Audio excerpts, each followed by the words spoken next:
عليكم ورحمة الله وبركاته أصحابي كسور دوادا برنامج كيني صباح نمو ساكي هدوا ساكي وصباح نمو 4 تاريخ دون وحي كوبيغان تاي تضبضا بشا مي سنة كالباكون يشاني لبات برنامج كينا صباح نمو برنامج كاوغوه الرئية برنامج شدا إنو إديسو قدبين دونو هدي الله إدمو ماتي و4 وحينو كسو قادرينا wararkii ugu waaweynaa ee dhacay tan iyo intaynu kala maqnayn haddaba warbixinadaanu idinkugu soo gudbinayno waxaa ka mid ah Pakistan iyo Hindiya oo isla dhacay saacadihii la soo dhaafay in yar markuu dagaalka socday Hindiya oo dib u gurasho bilowday kadib markii laga soo riday dhowr diyaaradood oo qaali ah maxay isticmaaleen Pakistaaniyiinta Hindida oo iyaguna gantaala ku dhuftay gobolka Kashmir iyo bartamaha Pakistan haddaba xaaladdu waa sidee hadda Pakistaaniyiinta oo sheegaya inay nagta ka saareen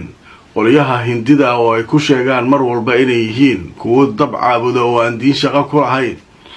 ayna iska dhicinayaan haddaba sheeko la yaab leh oo ku saabsan warbaahinta waxa ay ka qortay gaar ahaan kuwa Pakistan arrimahan iyo kuwa caalamkaba barnaamijka ayaan ku faahfaahin doonaa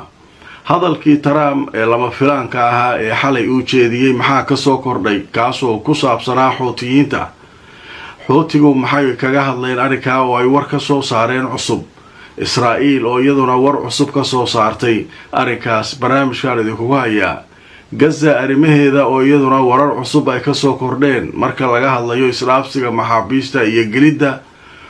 gargaarka oo iyaduna warar cusub aan idinkaga hayo qodobada ayaynu barnaamijkeena subaxnimo ee saakay oo 4 aynu ku faahfaahin doonaa wixii soo kordha inta aan ku jirno barnaamijkana waan idin la wadaagi doonaa Safari Remit waxay ka caawinaysaa inaad reerkaaga iyo saaxiibada ku nool dalal dhowr ah aad gaarsiisid wixii aad ugu tala gashay ilaa iminka wadamada ay xawaalada kugu diri karto waxa kamid ah Kenya, Soomaaliya, Uganda, Djibouti, Ethiopia, Sudan, South Sudan, Tanzania iyo Turkey qiimahana aad ayuu u jaban yahay marka loo eego shirkadaha kale ee ka shaqeeya xawaalada xawaaladan waa online internet plus waa adeeg ay macaamiishu ka heli karaan internet fiber ah oo xawaarihiisu yahay 20 megabytes per second ayna la socdaan receiver ay ku jiraan in ka badan 4,000 oo kanaal iyo 100 daqiiqado oo ah ku hadal bilaash ah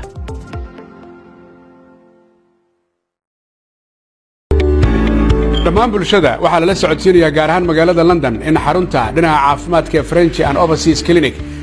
ay ku taalo meel aan ka fogeyn stationka tareenka ee Baker Street ee bartamaha magaalada London halka waxaa jooga dhaqaatiir kala duwan oo ka daaweynaya cudurro ay ka mid yihiin kuwa maqaarka kuwa carruurta kuwa haweenka iyo cudurrada guud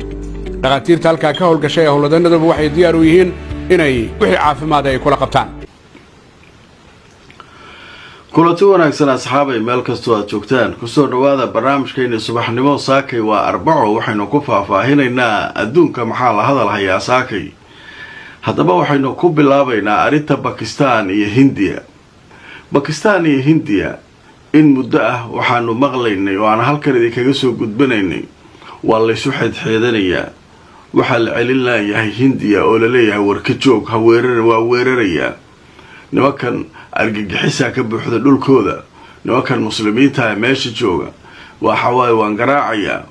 dawlado badan isku dayay inay hor istaagaan waxaa kamid ah Ruushka waxaa kamid ah Mareykanka waxaa kamid ah Shiinaha waxaa kamid ah dawlado kale oo saaxiibo ah oo Carabtu ay ku jiraan si ay bal waxa kan u joojiyaan inta Hindiya waxay lahayd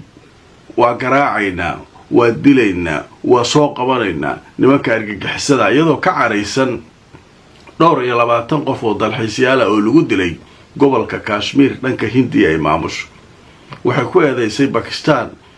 iyo argagixisa inay ka dambeeyaan argagixiso Pakistaaniyiin oo dawladda Pakistan ay waxba ka qabaneen marka dadka muslimiinta ay aadkay u necab yihiin dawladda Hindiyana waxa ay ku caanbaxday sanadihii ugu dambeeyay inay muslimiinta cadaadis xoog la saarto masaajidda ka baabi'iso iska xirxirto iska dulaysato wixii muslina oo dhex deganaa si xun ula dhaqmayso haddaba marka Pakistan inta maxay lahayd Pakistan waxay lahayd ka jooga adduunka u ogaada haddayna soo aado kuwa kan waa garaacaynaa. weliba iyagu way sii kululaysanayaan, waxay leeyihin kuwan dabka caabudoon diin shaqo ku lahayn wallaahi inaysan agteena kasoo dhawaa karin. markaase waxay soo duubi jireen halkanaa kasoo daynay ciidankoodii oo sawaariikh tijaabsanaya Bakistaan oo allahu akbar taas ku haya. ma waxaasaa hor istaagi karay leeyihin annagoo tawxiidkii allah subxaanahu wa tacaala rumaysan oo diinteenna haysana maa nimankan dabka caabudo la soo aadi karaan. marka sheekadu dagaal waxaa socday miidiyaha si fiicana maaragtay nin walba ninka kale dhagaha iska garaacay. haddaba si lama filaana marka xalay maxaa dhacay? xalay waxaa dhacay hindiya waxay soo qaaday weerar gantaalaha markii hore. gantaalahaasu waxay ahaayeen 3 sida warbaahintu ay sheegayso. 2 waxay ku dhufatay gobolka Kashmir dhanka Bakistaan. Kashmirku 3 u qaybsamaa, qayb hindiya, qayb Bakistaan iyo qayb Chineska. qaybta Bakistaan ee soo weerartay meel airport way ku garaacday, meel kalena way garaacday. waxay kaloo sameeyeen hindidu gantaal 3aad ayay waxay ku dhufteen gobol bartamaha Bakistaan ku yaala oo la yiraahdo Punjab. wararka qaar waxay leeyihiin gantaaluhu intaa way ka badnaayeen ilaa 7 gantaal ahaayeen, laakiin 4 gantaal Bakistaaniintu way iska dhiciyeen, hawaday ku qarxiyeen. wararkaas way jiraan. wararka qaar waxay leeyihiin 5 ay ahaayeen, 2 la qarxiyay, 3na Bakistaan ku dhacday. haddaba gantaalahaasu markay soo dhaceen maxay khasaaraha u geysteen? wararka waxay leeyihiin Bakistaan waxay tiri 8 qof hadda ilaa hadda dhimatay, 250 kalena way ku dhaawacmeen. meelaha la duqeeyena meelo dadku rayidka ay joogeen ay ahaayeen. hindiyana maxay tiri waxaan duqeynay bu'ratul irhaab, meelaha argagixisadu ay isku aruursato oo ay joogaan ayaanu garaacnay dheh. Bakistaan waxay tahay inta ma caasimada Kashmir ee dhanka Bakistaan airportkeeda argagixiso joogtaa, ma meelaha garaacdeena argagixiso joogtaa. waxaasu wax shaqeynaa maahan dheh. al-umuum hindidii intaa kuma ekaan, waxay soo kiciyeen 2 diyaaradood oo casri ah. diyaaradahaas waxay isugu jireen kuwa Faransiiska ay ka soo gateen oo qaali ah iyo kuwa Ruushka ay ka soo gateen oo diyaarado dagaala, iyo waxay soo kiciyeen diyaarado daroora. iyagu marka waxay u haysteen Bakistaaniyiintu inaysan hubka ay haystaan iska dhicin karin, iska dhaadhiciyeen. Bakistaanno kalsooni badan isku qabtay. nimanka kanu diyaaradihii markay soo kiciyeen marka hore gantaalay soo rideen, kadib marka diyaaradihii soo kiciyeen. diyaaradihii waxay islaayeen ku argagax geliya oo meelo badan duqeey. Bakistaan way la socotay. diyaaraduhu intaysan xuduudka Bakistaan ee Hindiya ka soo bixin oo aysan Bakistaan soo galin dhulka la soo dhigay. wax la yaab la Soomaaliya oo Bakistaaniyiinta waa yaabeen. haddaba marka aan idin tuso warbixin cajiiba oo warbaahintu ay ka qortay saakay hadal uu sii daayay afhayeenka militariga Bakistaan. afhayeenka ciidanka militariga Bakistaan General Ahmed Sharif ayaa warbixin uu siiyay wakaaladda wararka ee Reuters iyo telefishinka CNN wuxuu ku xaqiijiyay in Bakistaan ay soo riday 5 diyaaradood oo nooca dagaalka ah oo Hindiya ay lahayd xilli ay ku jireen oo ay ku sugnaayeen hawada Hindiya. wuxuuna tilmaamay diyaaradaha dagaalka ee ay Bakistaan ka soo riday Hindiya inay kala ahaayeen 3 diyaaradood oo ah nooca la yiraahdo Rafale jiilka 4.5 ee Faransiiska uu soo saaro, iyadoo mid kasta diyaaradahaas qiimo ahaan lagu sheegay inay gaarayaan 288 milyan oo dollarka Mareykanka ah. hal diyaarad oo ah nooca dagaalka ee la yiraahdo Su-30 ee Ruushka uu farsameeyo qiimo ahaanna waxay ku fadhidaa lacag gaaraysa 50 milyan oo dollarka Mareykanka ah. hal diyaarad oo nooca la yiraahdo MiG-29 oo Ruushka uu soo saaro iyadana qiimo ahaan waxay joogtaa lacag gaaraysa 30 milyan oo dollar. Bakistaan waxa kaloo ay soo riday 2 diyaaradood oo ah nooca aan duuliyaha lahayn ee Hindiya ay leedahay, iyadoo sidoo kale gacanta ku soo dhigtay waliba askar ka tirsan ciidanka Hindiya oo ku sugnaa xuduudda labada dal ee gobolka Kashmir. dagaal weyn iyadoo la gaarinaaba nimanka nagta laga saaray. waxyaabaha la yaab kale laga diiwaan geliyay waxaa ka mid ah ciidanka Pakistan mar kasta oo ay gantaalaha ridayaan waxay ku dhawaaqayeen lagu leeyahay Allahu Akbar. shantii diyaaradood dhulkay soo dhigeen, kuwa daroorana way ku dareen. askar boolo xoofto sameynaysa xuduudka Kashmir ee u dhaxeeya Hindiya iyo Pakistan oo Hindi ah ayaa iyaguna sahan iyo waxbay ahaayeen, waxay rabeen inay ciidan lugtaan iyagoo ku argagax geliyaan. markay soo galayeen waa loo banay, markaas la soo qabtay kulligood nolosha lagu qabtay.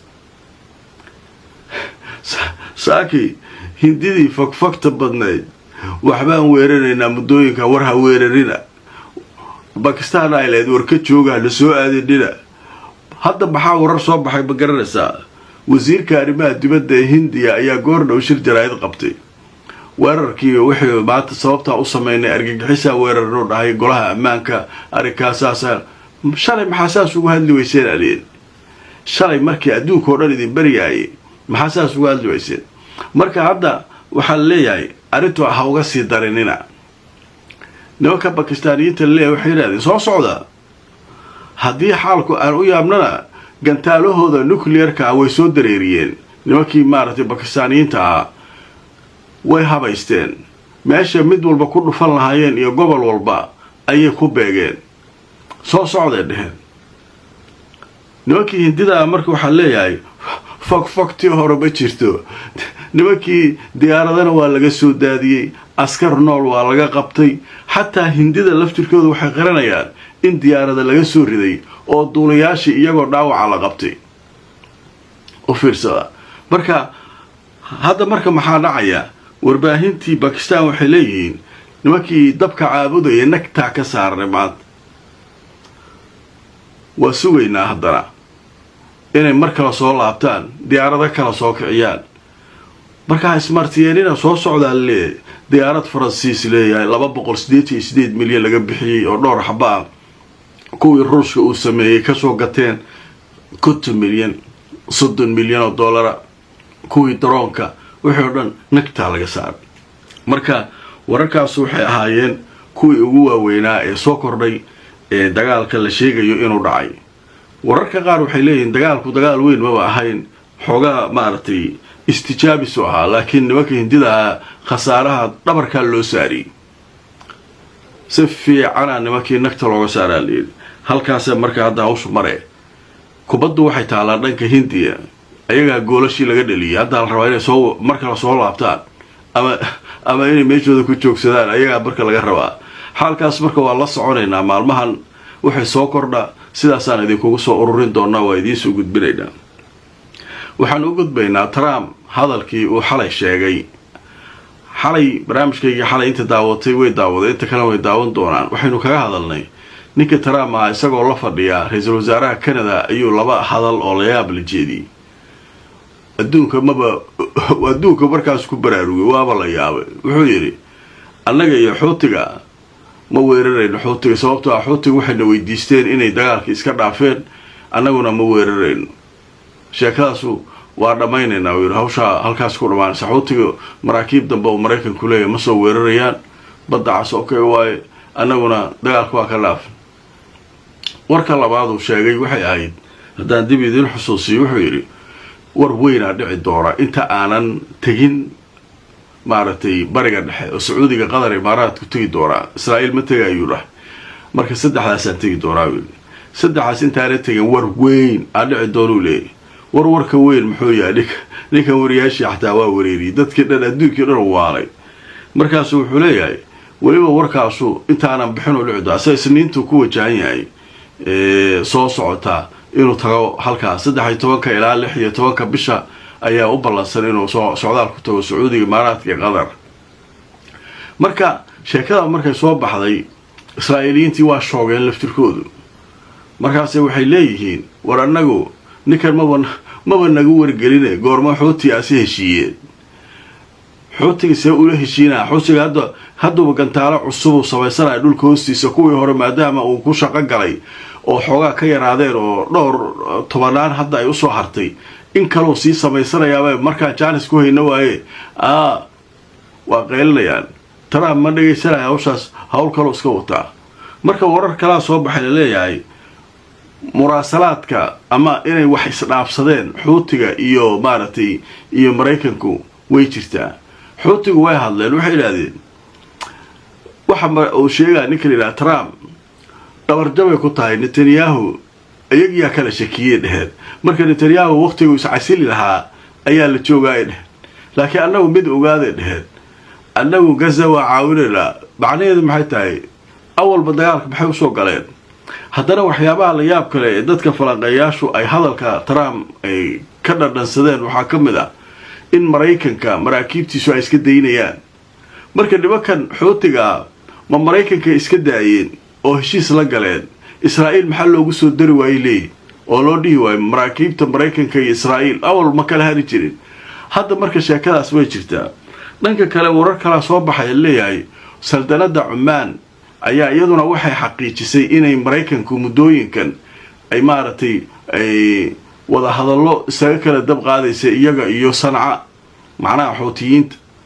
marka sheekadanu inay wax ka jiraan waa loo malaynayaa laakiin sida ay wax u jiraan ilaa hadda tafaasiil badan laga hayn Xuutigu waxay leeyihiin wali waa noo taagantaa farteeni Gaza inta lagu hayo nagta ka saarayna nimankan Mareykan wuxuu leeyahay xabadda waa ka joojinaya nimanka waa istislaamay sameeyeen waa isdhiibeen gabar afayeenka wasaaradda arrimaha dibadda Mareykanka oo iyaduna saxaafadda la hadlaysay waxay leedahay Xuutigu waxay sheegeen inay isdhiibeen waa isdhiibnay dheheen maartay dagaal ma rabnay dheheen Trumpna wuxuu yiri dagaalka laga joojiyo marka yaa jug qaba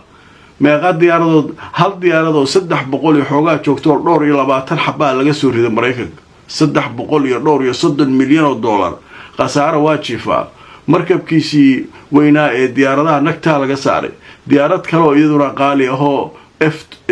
maartay leeyahay 18 ama F8 iyaduna baday ay quustay meeshan nimanka Xuutiga iyo Mareykan waa kala gaartay baash si fiican marka la soo jooyay marka laakiin wali tafaasiil badan ma jiraan Xuutiga laftirkoodu hadalka Trump toos maartay ma u laha waa beentiiso maartay waa saaro kan way tafaasiil badan kama hayaan laakiin waxay ku soo koobay waxay leeyihiin ninkan hadalka uu ku hadlay Netanyahu dhamaadkiisii waayo waqtigu iscasili lahaa inuu iska ordo waayo waa u dhamaatay leeyahay annagu Gaza wali waa taageeray marka sheekada dhan marka waxay noqotay iska daba wareeg badan marka soo baxay qadar xayisiisa kadib waxaan maraynaa qaybihii ugu dambeeyay sheeko kale oo cajiib aan idin hayaa ku saabsan Gaza iyo arrimaheeda oo ku saabsan isdhaafsiga maxaabiista wada hadallo haday jiraan iyo gargaarka in la gelinayo in kale maalmaha soo socda Gaza arrimaha ayaynu ka hadli doonaa waalidiinta magaalada Muqdisho ku nool waxa loo hayaa war farxad leh